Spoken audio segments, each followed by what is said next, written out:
Assalamualaikum warahmatullahi wabarakatuh. Jumpa lagi dengan saya Anang di anangcos.com. Oke teman-teman, di video kita kali ini kita akan membahas motor terbaru dari Honda, yakni PCX 160 teman-teman ya, yang baru saja di launching di negaranya sana, di Jepang teman-teman ya. Dan ini sekaligus menjadi pertanda bahwa si PCX 160 ini tidak lama lagi bakal meluncur juga di tanah air teman-teman ya. Jadi kalau sampean sekarang lagi menunggu si PCX 160 ini, sabar teman-teman ya. Oke, membahas soal PCX 160 teman-teman ya. Jadi dari namanya saja sudah terlihat ya, PCX 160. Dimana PCX sekarang ini kan PCX 150. Nah, di sini ada tambahan kubikasi mesin ya, dari 150 menjadi 160 ya. Kemudian ya, melihat dari PCX 160 ini teman-teman ya, kita lihat bahwa perubahan yang dilakukan Honda pada PCX 150 ternyata cukup signifikan sekali teman-teman ya. Jadi bisa kita simpulkan ya dari beberapa rumor-rumor yang beredar kemarin ya, prediksi-prediksi selama ini ya, bocoran-bocoran tentang PCX dengan mesin baru, kapasitas baru dan juga 4 katup ternyata memang benar-benar adanya teman-teman ya. Dan ini buktinya ya, di Jepang sudah dirilis ya PCX 160 teman-teman ya. Oke, melihat ini ya penampilan dari PCX 160 ini teman-teman ya. Dari segi tampilan konsepnya masih tetap sama ya. Dari desainnya itu hampir mirip dengan PCX 150. Tapi ya kalau kita perhatikan secara detail ya, PCX 160 ini ternyata sangat berbeda dari PCX sebelumnya teman-teman ya. Baik itu dari tampilannya teman-teman ya, dari mesin, dari rangka dan juga fitur-fitur yang dimiliki oleh PCX 160. Oke, kita akan langsung bahas satu persatu apa saja perubahan pada PCX 160 ini teman-teman ya. Oke, yang pertama kita bahas di sektor dapur pacunya teman-teman ya. Jadi PCX ini menggunakan mesin generasi terbaru ya, yang mereka sebut sebagai mesin ISP Plus. Nah, jadi mesin baru ini dengan kapasitas lebih besar yakni 160 cc atau lebih tepatnya 156 cc ya, dengan 4 katup teman-teman ya. Jadi jika sebelumnya PCX sekarang ini yang 150 cuma 2 katup, yang PCX 160 ini menggunakan 4 katup teman-teman ya. Jadi secara otomatis kita bisa simpulkan bahwa mesin PCX 160 ini jauh lebih unggul dibandingkan mesin sebelumnya teman-teman ya. Oke, mari kita lihat spesifikasi dari PCX 160 teman-teman ya. Untuk lebih detail kita mengupas sisi engine ya. Jadi sisi engine-nya ini ya adalah 4 tak SOHC ya, single cylinder, kemudian displacement-nya 156 cc ya, kubikasinya 156 cc. Nah, yang menarik di sini teman-teman ya, ternyata Honda membenamkan karakter mesin baru ini berbeda dengan mesin sebelumnya teman-teman ya. Jadi mesin baru ini karakternya lebih ke overbore ya, dibandingkan mesin sebelumnya yang lebih berkarakter over square ya. Jadi mesin-mesin dengan overbore ini ya, ini bisa dilihat dari panjang bornya dan stroke-nya ya, dimana ukuran bornya itu lebih panjang dibandingkan stroke ya. Kalau mesin square itu kan hampir mirip ya, ukuran bor dan stroke-nya hampir mirip ya. Kalau ini mesin PCX 160 ini teman-teman ya, berkarakter overbore dengan ukuran bor lebih panjang dibandingkan dengan stroke-nya. Kita lihat ukuran bornya adalah 60, sementara stroke-nya 55,5 mm teman-teman ya. Jadi karakternya overbore. Nah, biasanya motor-motor dengan mesin overbore ini bisa mengaliri power yang lebih ya dibandingkan motor-motor dengan yang square ya. Jadi tenaganya itu lebih dominan dibandingkan torsinya teman-teman ya.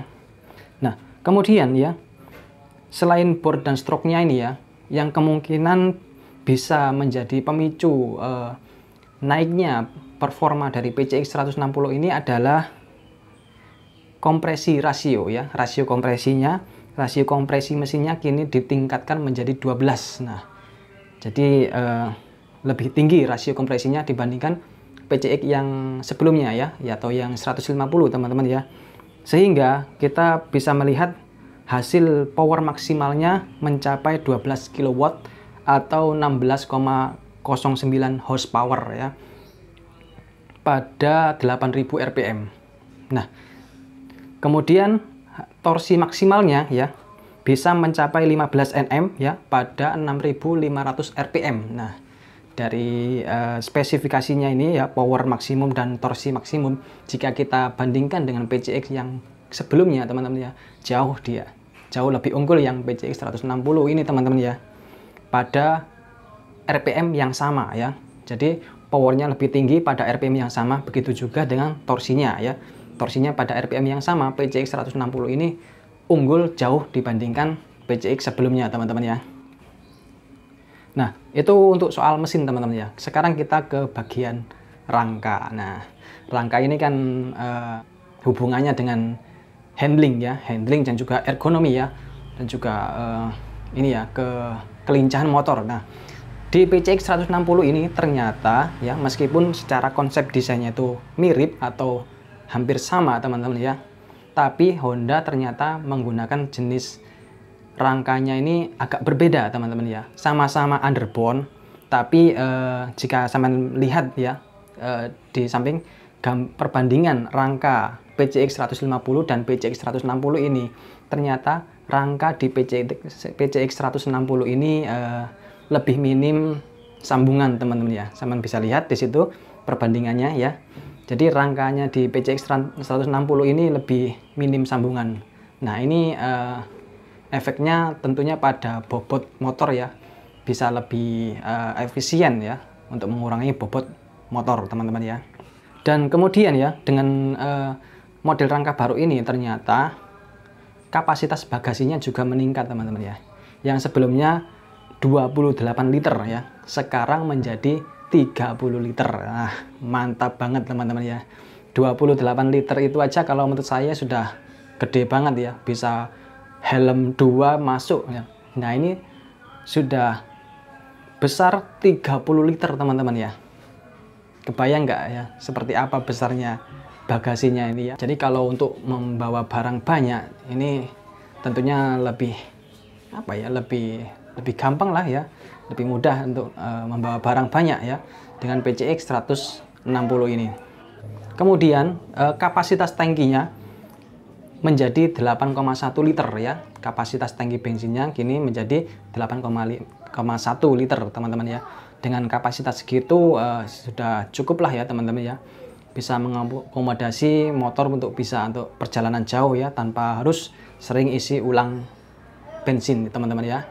Oke, sekarang kita ke bagian tampilan teman-teman ya. Kalau kita perhatikan desain PCX 160 ini teman-teman ya, dari samping maupun depan atau belakang, itu memang tampak nggak ada perubahan yang signifikan ya dari PCX 150. Tapi kalau kita perhatikan detailnya, nah sama akan tahu banyak sekali perubahannya teman-teman ya. Yang paling kentara ini ya, saya kasih tahu, yakni kombinasi ukuran velg ya. Selain desain palangnya yang beda, yang model baru teman-teman ya, kayak Y tapi lebih melengkung gitu. Nah, itu model velgnya sudah beda, kombinasi ukurannya juga beda teman-teman ya. Kalau PCX 150 kan ukurannya depan belakang 14 inch. Nah, di PCX 160 ini Honda membenamkan ukuran velg depan adalah 14 inch, sementara belakang 13 inch ya. Nah, sama seperti di Honda EDV 150 teman-teman ya. Oke, jadi itu untuk velg. Nah, kemudian detail selanjutnya yakni pada headlamp ya. Headlamp depan ya, kita tahu kalau dari samping itu nggak jauh beda juga ya. Tapi kalau kita lihat, nah di situ garis desainnya itu kini lebih tegas teman-teman ya. Jadi lebih sporty ya. Kelihatan banget itu, jadi lebih mirip ke Forza kalau menurut saya ya.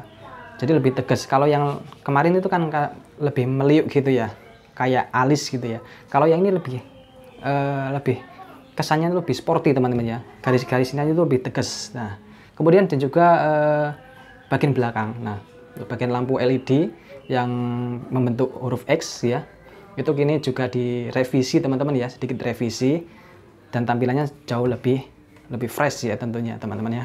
Kemudian sama bisa lihat desain mufflernya atau knalpotnya teman-teman ya. Kalau yang sebelumnya kan agak melandai gini ya.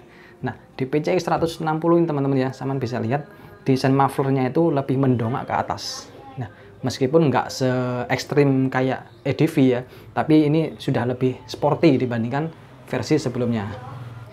Oke, selanjutnya yang cukup bikin kita penasaran juga ini adalah ukuran velg belakangnya ya, yang menjadi 13 inch ya. Otomatis kan jauh lebih kecil teman-teman ya. Nah, ini otomatis suspensi, double suspensi belakangnya ini kan berbeda ya dibandingkan yang PCX yang 150 teman-teman ya. Nah, ini kan dulu pernah sempat problem ya pada awal peluncuran PCX 150 teman-teman ya. Nah, kita berharap di PCX 160 ini Honda dengan suspensi yang baru ini ya, kita berharap tidak akan terjadi lagi problem seperti yang dulu teman-teman ya. Nah, itu dia. Kemudian kita ke bagian dashboardnya teman-teman ya. Kita lihat dashboardnya ini terutama pada bagian speedometernya teman-teman ya. Kita bisa melihat di sana penampangnya jauh lebih luas teman-teman ya. Kemudian juga indikator-indikatornya juga lebih, kalau menurut saya ini lebih jelas teman-teman ya. Kemudian ada backlight lampunya juga lebih terang teman-teman ya. Jangan bisa lihat di sana jauh lebih lebih canggih. Nah, itu teman-teman ya soal tampilan teman-teman ya. Sekarang kita beralih ke bagian fitur teman-teman ya. Di bagian fitur ini ternyata Honda juga membenamkan fitur canggih ya, fitur canggih baru di PCX 150. Nggak mau kalah dengan lawannya ya, si NMAX ya. Si PCX 160 ini kini sudah dibekali dengan fitur HSTC ya.